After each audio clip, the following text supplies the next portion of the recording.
Here in Virginia Beach, these shipping vessels are a common sight, carrying cargo to and from the Port of Virginia, the deepest commercial port on the U.S. East Coast. And many of these vessels are containing agricultural products from Virginia to customers around the world. The Port of Virginia is helping Virginia to be the 12th largest agriculture and forestry exporter in the U.S. and the 3rd largest on the East Coast, according to Governor Ralph Northam.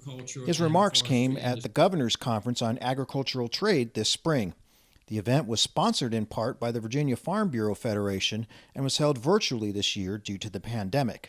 Our goal is aggressive.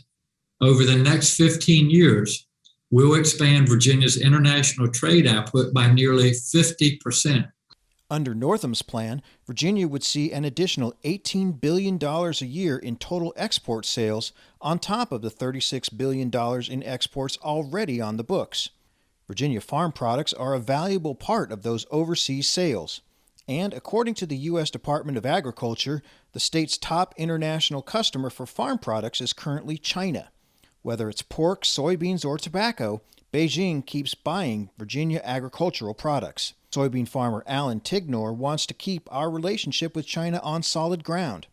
He says he normally plans out what he's going to grow a year in advance. Because of this, stability in foreign markets is paramount. I know we try to have influence on foreign countries, but it's a really disturbing thing when our leaders begin to badmouth some of our best customers.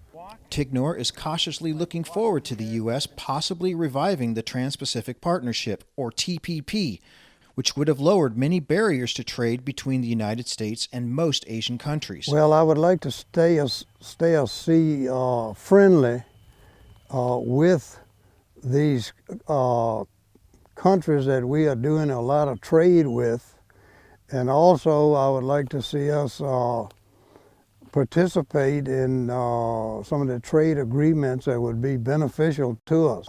As a grain farmer, we are very dependent on that kind of thing.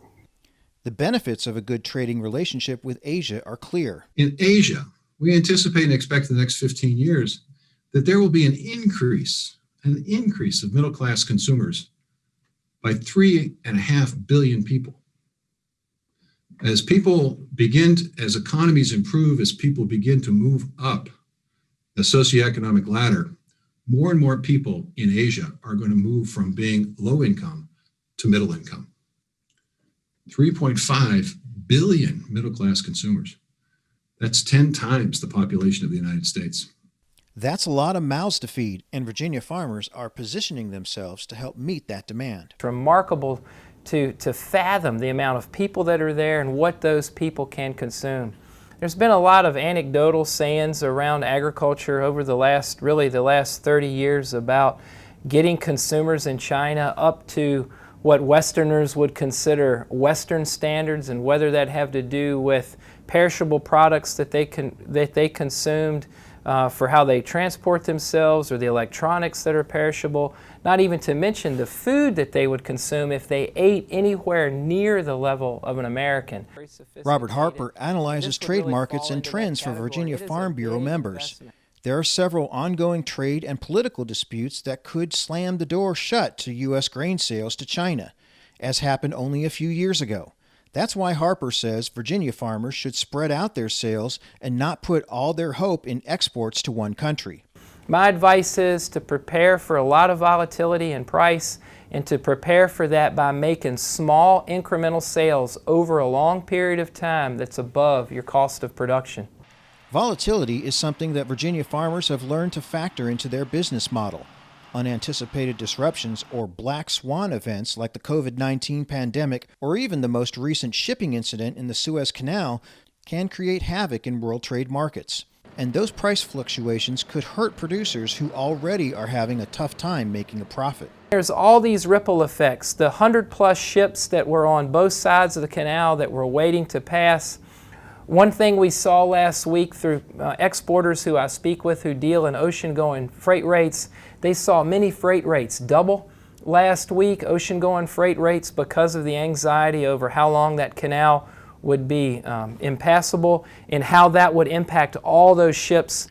But even in a situation such as a global pandemic, Dr. John Newton, former chief economist with the American Farm Bureau, pointed to a surge in commodity prices that is welcome news for the agriculture community. He says U.S. agricultural exports are expected to be a record $157 billion, up 16% from 2020. The U.S.'s trade balance for agricultural goods this year is expected to grow by $17 billion. He also says that if the U.S. were to rejoin the Trans-Pacific Partnership, it would boost net farm income by approximately $4 billion. From the grain fields of Caroline County to the Port of Virginia to destinations all over the world, Virginia farmers are significant players in the global economy. And with demand for their products on the rise, access to free markets will provide a reliable source of income for generations to come. In Caroline County, I'm Burke Moeller reporting.